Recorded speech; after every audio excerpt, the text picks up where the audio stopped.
Greetings, and welcome to the Vera Bradley first quarter fiscal 2026 earnings conference call. At this time, all participants are in a listen-only mode. If anyone should require operator assistance during the conference, please press star zero on your telephone keypad. As a reminder, this conference is being recorded. It is now my pleasure to introduce your host, Mark DeLai, Chief Administrative Officer. Thank you, sir. You may begin. Good morning and welcome, everyone. We'd like to thank you for joining today's call. Some of the statements made during our prepared remarks in response to your questions may constitute forward-looking statements made pursuant to and within the meaning of the safe harbor provisions of the Private Securities Litigation Reform Act of 1995 as amended. Such forward-looking statements are subject to both known and unknown risks and uncertainties that could cause actual results to differ materially from those that we expect. Please refer to today's press release and company's most recent Form 10-K filed with the SEC for a discussion of known risks and uncertainties. Investors should not assume that the statements made during the call will remain operative at a later time. We undertake no obligation to update any information discussed on today's call. I will now turn the call over to Vera Bradley's incoming Executive Chairman, Ian Bickley. Ian? Thanks, Mark. Good morning, everyone. It is a pleasure to speak with all of you. I wanted to join today's call to provide you with some insight on the changes that are taking place at Vera Bradley and to discuss my role in the transition going forward. But first, on behalf of the entire board of directors, I want to acknowledge both Jackie and Michael for their work and dedication in helping position Vera Bradley for its next chapter on the transformation journey, and thank both for their commitment to facilitating a smooth transition of leadership.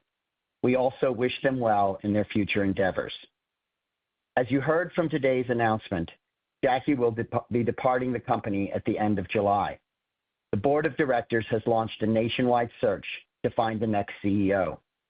We have already seen many promising candidates and are focused on hiring the best person to drive Vera Bradley's continued transformation. In the interim, the board believes it is important to have consistent and steady leadership and asked me to assume the role of executive chairman until we have a new CEO in place and ready to lead the company again. In this role, I will be working with Jackie and the management team to ensure a smooth transition. When Jackie leaves at the end of July, I will lead the company until our new CEO is on board.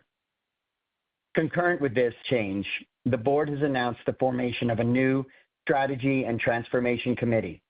The goal of the committee is to work with the management team and incoming leadership in refining the company's strategic direction and future growth initiatives and accelerate the company's operational transformation. Director Andrew Meslow, former CEO of Bath & Body Works, is joining me on this committee. We are delighted that Andrew is willing to serve in this important role. I am approaching this role not merely as a caretaker, but as someone committed to driving performance and needed change for the company. The board believes we must accelerate our transformation and improve our results. We will focus on refining our strategy while driving operational efficiencies and cost savings to improve profitability and performance. I bring over 30 years of relevant industry experience, including rapidly scaling businesses, as well as driving both brand and operational business transformation. I was president of Coach's International Group and have served as an independent director on the Crocs board since 2015. More recently, I acted as the interim CEO at The Body Shop, where I helped stabilize the business and navigate it through a successful sales process. I am also pleased that Marty Lading will be joining the company as the Chief Financial Officer. Marty began his career at Procter & Gamble and has extensive experience in various CFO roles and also has a strong track record of driving operational transformation and rapidly scaling businesses in both the public and private domain, having worked for brands such as Coach, Supreme, and most recently at Noodle. I have previously worked with Marty and look forward to the significant contribution he can make to improving performance and accelerating the pace of change. Notwithstanding the current results, Vera Bradley is an iconic brand with strong awareness and deep emotional connections with consumers of all generations. I am personally optimistic about the opportunity to restore the brand's cultural relevance with a new generation of consumers, as well as with many of its longtime fans, while at the same time accelerating the simplification of the company's operating model to drive greater agility and efficiency. I look forward to leading and overseeing the continuation and acceleration of this important work until a new CEO has been brought on board. I am now going to turn the call over to Jackie and Michael to discuss Q1 results. Jackie? Thank you, Ian, and thank you all for joining us. I'd like to also take a moment to thank Ian and our entire board of directors for their support and guidance since joining in 2022. I'm also grateful for the board's support during this transition as I step down from my leadership position. I will begin with a review of our first quarter before turning the call over to Michael to discuss the financials in greater detail. Our first quarter results came close to plan as the resonance of our comprehensive strategic initiative to transform our business model and brand positioning continues to improve. The pivots we are making are starting to resonate, and the composition of our customer file is beginning to meaningfully shift. I'm particularly proud of how the organization is embracing new opportunities, especially in wholesale, while we react to demand and customer feedback. While we are on the path of restoring and modernizing the Vera Bradley brand through the 4 pillars of product, brand, customer, and channel, we recognize that we need to offer a better balance of new and heritage product and are working to increase our penetration of classic Vera Bradley product. We've brought back heritage styles, developed new heritage reimagined collections, increased deliveries of licensed product, and returned fan favorites to the assortment. We've also addressed customer feedback about zippers, pockets, and changes in strap lengths. We remain focused on being where she shops. We have quickly built momentum behind this strategy and are successfully diversifying our wholesale accounts with new relationships. We shipped our first order to Costco in Q1, launched on Urban Outfitters Marketplace last week, continued to deliver strong revenue increases on Target Marketplace, and have a healthy pipeline of new partnerships for the rest of the year, including exclusive products for Anthropologie. These targeted partnerships are based on data insights from both our current customer and lookalike prospective customers and have guided our efforts and outreach. Our performance on Target Marketplace was a notable standout in Q1. The exceptional results have led to further discussions on how best to maximize the partnership. Our success with Target demonstrates the importance of being where she shops. Our first quarter revenues were $51.7 million, with mixed direct channel performance. Traffic and conversion declines impacted the business, especially in the outlet and brand stores. E-commerce revenues are stronger, particularly in the value channels of our online outlet and Target Marketplace.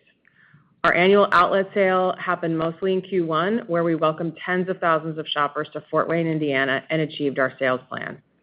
The indirect segment was a bright spot in Q1, over-delivering plan by double digits as some of our key initiatives started to bear fruit. Channel mix and customer behavior impacted gross margins in the quarter, though, primarily driven by material channel mix shifts. In most channels, customers continued to demonstrate pricing sensitivity, evidenced by significantly higher clearance penetration despite similar inventory levels and promotional positioning. In light of this, we are testing price elasticity through promo adjustments and are proceeding with plans to close 10 unprofitable full-line store locations this year. Turning to product newness, we launched our new baby bag collection and a luggage program in the brand channels, as well as continued relaunches of past customer favorites in the outlet channel, including the extremely successful update of the cult favorite Glenna satchel bag. During Q1, we continued to see divergence in customer behavior by income level, which we believe is related to macroeconomic pressure. However, we are seeing encouraging shifts in our customer file.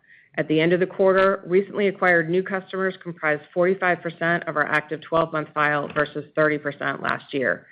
These recently acquired customers have a different age and income profile than our existing customers and are showing slightly different product affinities, which we are leaning into to inform future assortments. To further support our progress in driving customer growth in the 18 to 34-year-old demographic, our new Social First marketing campaign launches in July and will run through the holiday season. It will feature a return to nostalgia and fun, highlighting the long-standing emotional connection of the Vera Bradley brand, as well as offering some exciting new product introductions that will delight both new and existing customers. Looking forward, customer favorites like the Vera Tote franchise will return to the outlet channel, while traditional lanyard styles will appear soon in both brand and outlet channels, as well as some exciting new IP collections and key items for back to school. Above all, we will continue to offer heritage patterns and styling in new, reimagined, and fun ways that will appeal to both existing and new customers. Now I will turn the call over to Michael, who will discuss our financial results in more detail. Thanks, Jackie. Good morning, everyone, and thank you for joining us.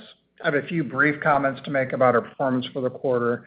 As a reminder, we did complete the sale of Pura Vida during the first quarter. As a result, the operations of Pura Vida have been classified as discontinued operations in the consolidated financial statements. Prior period amounts have also been retrospectively adjusted to conform to the current period presentation. For the sake of clarity, all the numbers I am discussing today are non-GAAP and exclude the charges outlined in today's press release. A complete detail of items excluded from the non-GAAP numbers, as well as a reconciliation of GAAP to non-GAAP, can be found in that release. For the first quarter of 2026, our consolidated revenues totaled $51.7 million compared to $67.9 million in the prior year first quarter. On a non-GAAP basis, net loss from continuing operations for the first quarter totaled $10 million, or 36 cents per diluted share, compared to a net loss from continuing operations of $6.6 million last year, or 22 cents per diluted share. In terms of segment performance, the Vera Bradley direct segment revenues for the current year first quarter totaled $43.1 million, a 23.6% decrease from $56.4 million in the prior year first quarter. Comparable sales similarly declined to 25%, driven by traffic and conversion declines in our full line and outlet stores, as Jackie mentioned, as we experienced overall channel shift from our stores to our online sites. Total revenues year over year were also impacted by 10 new store openings and 7 store closures since the prior year first quarter. The Vera Bradley indirect segment revenues for the first quarter totaled $8.6 million, a 25.6% decrease from the $11.5 million in the prior year first quarter. The decrease was related primarily to a decline in specialty and key account orders. Non-GAAP first quarter gross margin totaled $24.6 million, or 47.5% of net revenues, compared to $34.8 million, or 51.3% of net revenues in the prior year. The year-over-year margin rate decline was driven primarily by the channel shift from stores to online sites, as both Jackie and I mentioned a moment ago, which also contributed meaningfully to increased outbound freight costs. Non-GAAP SG&A expense totaled $38.3 million, or 74.2% of net revenues, compared to $44.7 million, or 65.7% of net revenues for the prior year first quarter. The $6.4 million decrease in expenses was primarily due to cost reduction initiatives along with lower variable expenses. As we have discussed in prior updates, we are focused on strong operating discipline and have been pleased with the progress of the organization in building this discipline to date. We continue to closely examine all areas of our organization for process and cost efficiencies. First quarter non-GAAP operating loss from continuing operations totaled $13.6 million, or 26.3% of net revenues, compared to $9.4 million loss, or 13.8% of net revenues in the prior year. Now turning to the balance sheet, cash and cash equivalents at the end of the quarter totaled $11.3 million. We had no borrowings on our $75 million ABL facility at quarter end. First quarter inventory decreased year over year by approximately 3% to $99.2 million, compared to $101.8 million at the end of the first quarter last year. This was driven by continued changes in our merchandising processes. We have been intensely focused on redefining how we approach inventory acquisition and management, and we continue to take strategic actions in our merchandising and sourcing processes, which will both improve product flow as well as quality of inventory. These efforts have already meaningfully impacted our ability to navigate the unique challenges of the current fiscal year and will continue to drive improvements. Now shifting to guidance, as noted in both press releases this morning, the company has announced several executive and board leadership changes. Given these changes, as well as significant uncertainty surrounding the consumer environment, the company is suspending its prior year guidance and is currently not providing any forward guidance. In closing, the entire Vera Bradley team has worked hard on enormous business changes, as Jackie and I have discussed in numerous calls. I sincerely appreciate this effort and know it will be pivotal in the next phase of the business transformation, as well as improved performance in the future. Jackie? In closing, I would like to thank the entire team at Vera Bradley for their hard work and dedication. I am proud of the transformational work that we have done during my time here, and while it has taken longer than I had hoped, I believe the company is on track to deliver improved performance going forward. This concludes our call today. Ladies and gentlemen, this does conclude today's teleconference. You may disconnect your lines at this time. Thank you for your participation, and have a wonderful day.